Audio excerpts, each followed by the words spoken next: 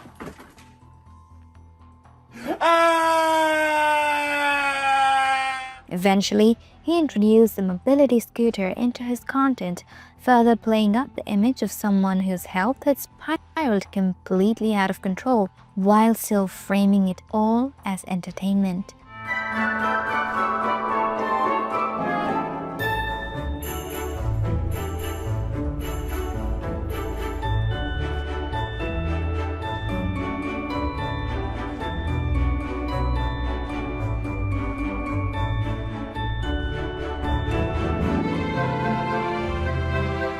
For weeks, he claimed he couldn't move and played up his disability, yet inconsistencies in his videos, showing him in excruciating pain in one clip and moving normally in another, led many fans to believe he was exaggerating or outright faking his condition. Disabled viewers especially criticized him for mocking their struggles, calling his claims insulting and exploitative. Still, Nikocado thrived on controversy. Whether viewers believed him or not, they kept watching, and for years his identity was cemented in this chaotic performance. A man seemingly eating himself into oblivion, playing both victim and villain at the same time. But then, in April 2023, Nikocado shocked his audience. He uploaded a video titled "How Much I Weigh Now? Pizza Mukbang," in which he revealed that he had lost around 89 pounds. Holding up his arms to show loose skin, he spoke about the changes in his body. For the first time in a long time, much of the YouTube community praised him, seeing it as a step in the right direction. But Nikocado's weight gain wasn't the only thing fueling his content at that time. While his health spiral and food binges were the main attraction, he also kept himself relevant by picking fights with other creators. On September 29, a feud broke out between Nikocado and Penguin Zero, better known as Charlie. Charlie had uploaded a video expressing concern for Nick's health and eating habits, which on the surface seemed harmless enough. But Nick interpreted it as a full-blown attack on both him and his fanbase. He complained about the hateful comment some of Charlie's fans had left, and claimed that they were intentionally trying to destroy his channel. Charlie quickly responded, clarifying that he hadn't meant to insult Nick and even apologizing for the negativity his fans caused. that was the end of it for Charlie, but not for Nick. Instead, Nick pumped out multiple videos, milking the feud for views, turning what should have been a one-off critique into yet another saga of manufactured drama. And just a month later, on November 9, 2021, Nick went after Corey Kenshin after Corey reacted to Meat Canyon's King of Mukbang animation during his Spooky Scary Sunday series. Nick insulted Corey directly, trashed his fan base, and even ridiculed gamers as a whole. Once again, it was the same pattern: create outrage, spark conversation, and keep the spotlight on himself.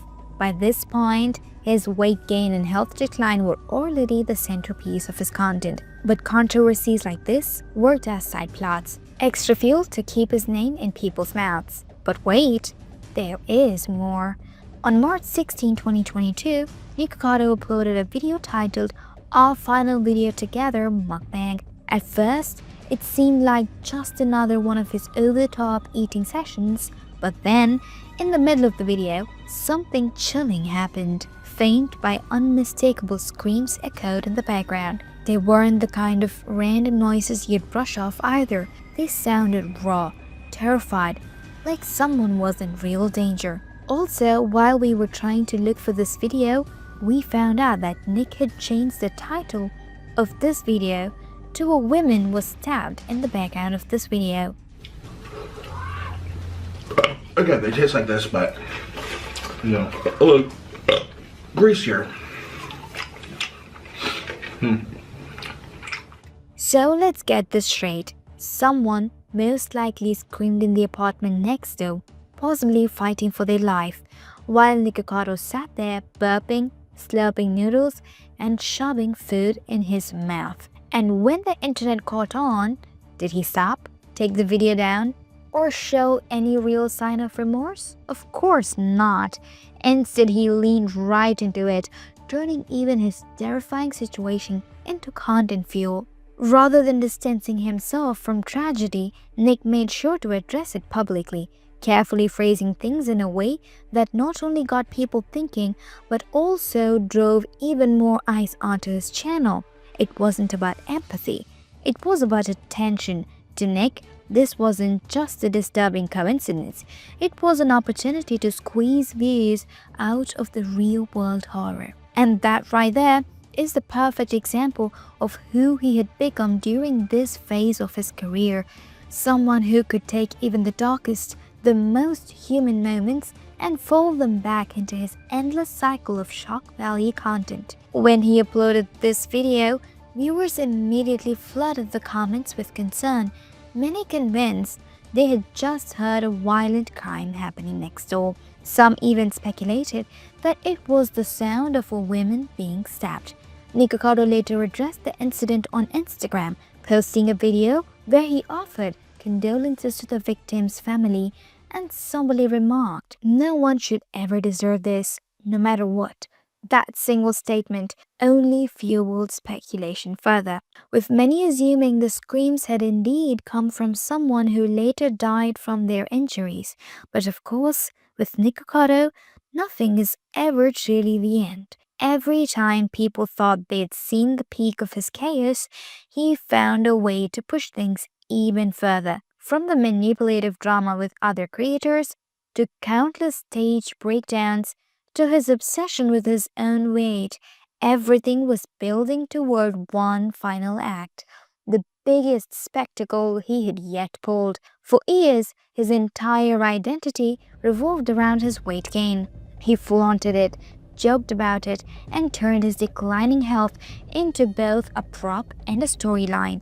He hit every extreme, claiming disability, riding around in mobility scooters, screaming about too weak to get out of bed, and treating his oxygen mask like it was just another part of the show.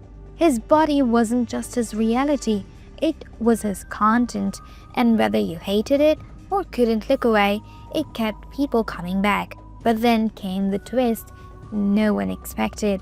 On September 6, 2024, Nikocado uploaded a video titled 2 Steps Ahead, And for once, he didn't look like the same Nikocado everyone had been mocking and worrying about for years.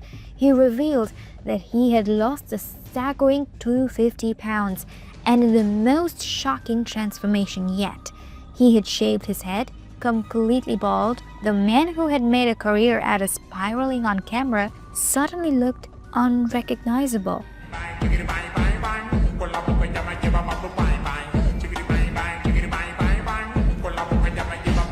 And if that wasn't enough to set the internet on fire, just days later, he released a follow-up part 2 on his second channel.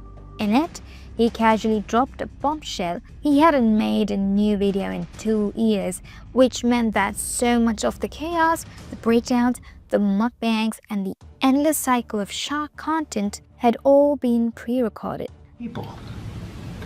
People consuming anything that they're told to consume. So I am the villain because I've made myself one.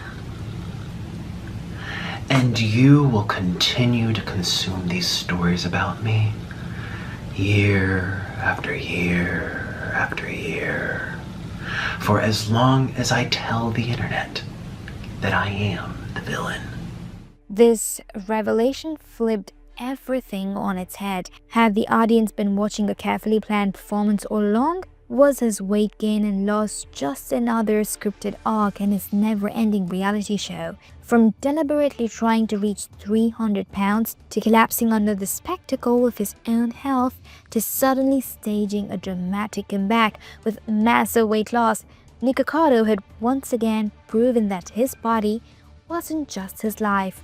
It was the ultimate storyline. Whether this was a genuine redemption arc or just another manipulation, one thing is certain: Nikocado Avocado has always kept himself at the center of attention. And with 2 steps ahead, he made sure the world would keep watching, questioning, and talking about him long after the video ended, just like we are now. But the biggest shock of all wasn't just the weight loss or the bald head. It was the person who showed up in that video. Gone was the screaming, noodle-smashing, oxygen mask-wearing Nikocado the internet had come to know. In his place stood someone most unrecognizable, someone calm, collected, and disturbingly calculated. His tone wasn't frantic or chaotic. It was measured, almost cold. He spoke with a kind of clarity and confidence that made the whole thing feel rehearsed. Like we weren't watching a man who had lost control of his life, but rather someone who had been in control this entire time. And then came the claim that shook everyone. He said it had all been a social experiment, that the weight gain, the breakdowns, the meltdowns, the public feuds, it was all a part of some grand plan to test the internet, to manipulate the people, to prove people how easily an audience could be fed whatever storyline he wanted. Now, could we believe he deliberately gained hundreds of pounds just to fool the internet? Maybe. But the feuds, the screaming matches, the threats, the way he harassed other creators, the endless emotional manipulation, those are not things you can simply brush away by slapping the words social experiment on them. Still, what made his words so unsettling was that there was some truth buried in them. He pointed out that audience always want more. The people confuse themselves with the content they consume, and that, in a way, everyone watching had been complicit in his spectacle. And as much as it hurts to admit, it's not entirely wrong. But it wasn't just what he said, it was how he said it. His comeback reveal felt almost too calm, too rehearsed, too predatory. It wasn't the unhinged Nikocado people had gotten used to. It was someone colder, smarter, and infinitely scarier. It was like watching a mask come off, only to reveal an even bigger mask underneath. The internet didn't see a man who lost weight. They saw someone who might have been orchestrating his own downfall all along, just to pull off the biggest plot twist YouTube had ever seen. But then, people started to wonder, if this really was a social experiment, then what was the actual purpose? Why would someone willingly gain hundreds of pounds, eat themselves into near death, and suddenly shed it all? Well, the internet dug a little deeper, and what they found suggested there might have been another, much more profitable reason behind it. During this weight gain saga, Nikocado wasn't just eating mountains of food, he was flaunting his body. Shirtless mukbang, jiggling his stomach, squeezing his chest like a human stress ball, and while most viewers thought it was just part of his unhinged YouTube persona, it turns out there is an audience out there for exactly this kind of thing. And not just a small audience either, because if there's one thing the internet has taught us, it's that no matter how bizarre, there's always a crowd willing to pay for it. And what better platform for Nikocado to cash in on his so-called experiment than OnlyFans? Yes, if you didn't already know, Nikocado has an OnlyFans account. And according to him, he's actually ranked among the top 0.14% of the creators on the site, charging a hefty $15 a month for his explicit stomach-turning content. So, when Nick tries to brush off his chaos by calling it a social experiment, a lot of people believe it was really just another business move. Another way to turn his body into profit. Because while he was crying on YouTube, smashing noodles on his face and screaming it's just water weight, on another platform, he was selling himself as fetish content. And we're not going to show you any of that explicit material here. Trust us, you don't want to see it, but since you've clicked on this video, maybe you deserve a little taste of the degeneracy after all. Here's one censored photo of him surrounded by food mid-act, and another heavily blurred image we came across that's just enough to make the point without burning your eyes forever. Nikocado didn't just turn his weight into content, he turned it into currency. And when you connect the dots, this so-called social experiment looks a lot less like a scientific study on the internet and a lot more like one man pushing the limits of shock value for every dollar it could squeeze out of him. Conveniently enough, after everything blew over, Nick managed to rebrand himself yet again. And now he sits in his 2300,000 penthouse looking down on people who are struggling and mocking the poor. Power and watch everyone struggle and be poor. It's so entertaining. I love watching poor people. They struggle. Oh, I just need popcorn. I could sit here and watch them struggle all day. So up here in my tower, because I'm so rich, I watch all the poor people. Hi. And that's it. It's a strange kind of twisted glee because he'll say he's grateful for whatever he has, then in the same breath flaunt his wealth and remind everyone that he's done everything to make money. And the truth is, he really has made more than enough to stop. But he doesn't stop. He keeps coming back with even more antics, pushing himself into controversy after controversy.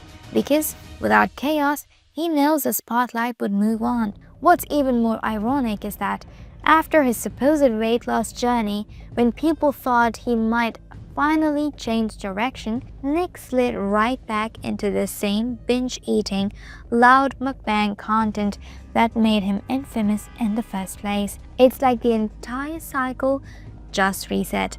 On top of that, he continues to drag up old topics like the Stephanie Sue situation, milking it for relevance years after it first happened, as if the internet doesn't remember the drama he created in the first place. In fact, the most recent video on his channel right now was posted 2 months ago, and it was the video about Stephanie. He knows how much to keep himself in the conversation, even if it means recycling controversies or manufacturing new ones. And honestly, at this point, who knows what he'll do next? Just to keep his name trending. With Nick, the only guarantee is that the show never really ends. It just shifts into another chapter of chaos. For instance, in his more recent videos, Nikocado has been dropping hints that he might gain all the weight back again, or at least teasing how long it would take him to do it. In his recent video, he ate 3,000 calories worth of Korean black bean noodles, and in the description he wrote, "Can I gain all my weight back? How fat can I get? Is it okay to want to be fat again? My weight loss transformation might turn into a weight gain transformation. Let's do a live weigh-in on camera after I eat over 3,000 calories worth of Korean black bean noodles, aka jjajangmyeon ramen. This is my favorite noodle meal on earth. It's so delicious." And while some people laugh it off as just another stunt, many viewers are genuinely concerned because, let's be real, constantly putting your body through this endless cycle of gaining weight, losing it, and then doing it all over again isn't just reckless, it's dangerous.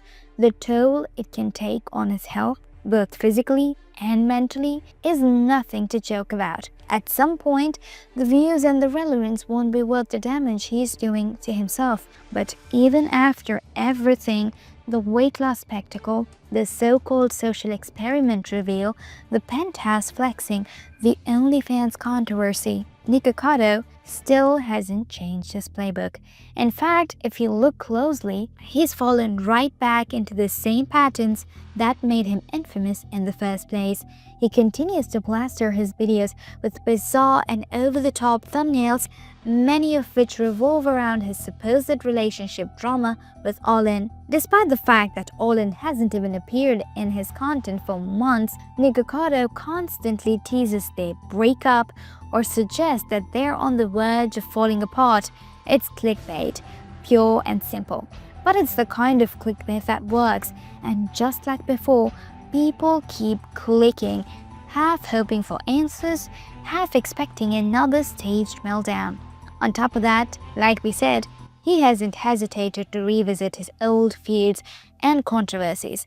Instead of letting the past stay in the past, he pokes at old wounds, dangling the promise of the drama in front of his audience like bait. And perhaps the most chilling example of this came during his so-called comeback video, where he appeared wearing a panda mask. To a casual viewer, it might seem like nothing more than a random quirky prop, but longtime fans and internet sleuths immediately drew connections back to the Stephanie Sue controversy. Her husband also used the panda mask to conceal his identity, and many believed Nikocado deliberately wore it as a jab and not so subtle reminder, one of the ugliest, most defining feuds of his career. If that's true, then it shows how deeply calculated Nikocado's every move really is. Even years later, he knows exactly which buttons to press, which controversies to dig up, and which rivalries to breathe life back into, all for the sake of keeping himself relevant. It doesn't matter if the situation is long gone since resolved, or if his audience is tired of hearing about it. For Nikocado, controversy is currency, and as long as people keep reacting, he'll keep cashing in. When you step back and look at the story of Nikocado Avocado, it's impossible not to see it as something bigger than just one man on YouTube eating himself into oblivion. It's a reflection of internet culture itself, loud, chaotic, exploitative, and at times disturbingly rewarding to the very behavior we claim to criticize. Nikocado didn't just stumble into his life, he built it brick by brick, mukbang by mukbang, breakdown by breakdown. And the unsettling part is that we all watched, whether out of curiosity, disgust, or morbid fascination. In a way, his rise is our creation just as much as his. What started as a quirky violinist filming vegan food has spiraled into one of his most infamous spectacles online. His screams, his feuds, his tears, his health, his weight gain and loss, even his tragedies that happened around him, everything became content.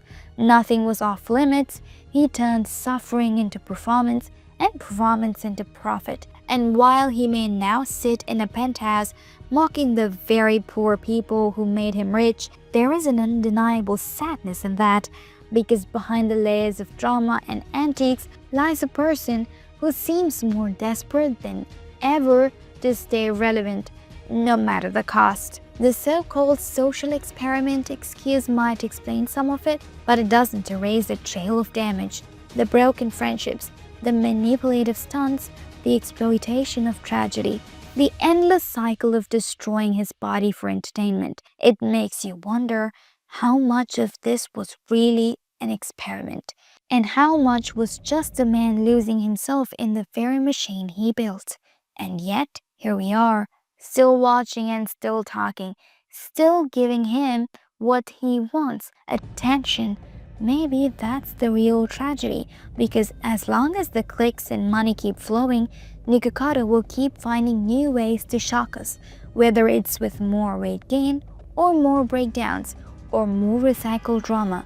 The bigger question is, when does it stop? When does the audience finally say enough? In the end, Nikocado isn't just a YouTuber.